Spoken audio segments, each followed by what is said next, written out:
Pada suatu kesempatan wawancara dengan media terkemuka di Indonesia, Mahfud MD, calon wakil presiden, mengisahkan kasus pemerasan yang menimpa bekas ketua DPRD oleh aparat penegak hukum. Menurut Mahfud, aparat tersebut memaksa ex-ketua DPRD untuk tidak dijadikan tersangka dalam dugaan korupsi APBD dengan janji tertentu.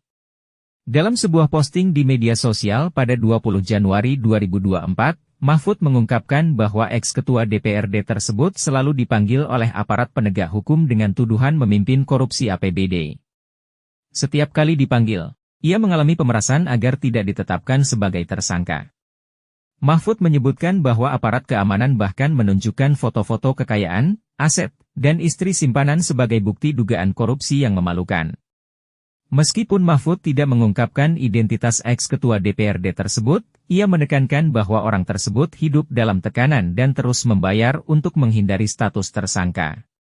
Cerita berlanjut, di mana Mahfud menjelaskan bahwa setelah ex-ketua DPRD tersebut purna tugas dan pensiun, aparat penegak hukum akhirnya menetapkannya sebagai tersangka karena tidak dapat diperas lagi. Akhirnya, orang tersebut dijatuhi hukuman penjara selama 7 tahun. Mahfud menyimpulkan ceritanya dengan mengatakan bahwa kisah yang dibagikannya adalah contoh dari seseorang yang tersandera oleh kasus. Menurutnya, orang yang tersandera tidak akan merasa tenang dan hidupnya selalu dalam tekanan. Ia juga memberikan peringatan kepada anak muda agar menjaga integritas mereka dan tidak sampai tersandera oleh kasus. Reaksi terhadap postingan Mahfud bervariasi, dengan beberapa komentator mengecam ex-ketua DPRD karena menerima pemerasan dan mengajukan pertanyaan mengapa tidak menerima hukuman tanpa pemerasan.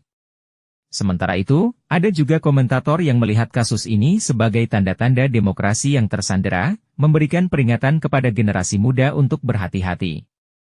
Mahfud MD, yang juga menjabat sebagai Menteri Koordinator Bidang Politik, Hukum, dan Keamanan, saat ini menjadi calon wakil presiden dalam kontestasi Pilpres 2024 bersama Ganjar Pranowo. Pasangan ini diusung oleh beberapa partai politik, termasuk PDIP, PPP, Perindo, dan Hanura.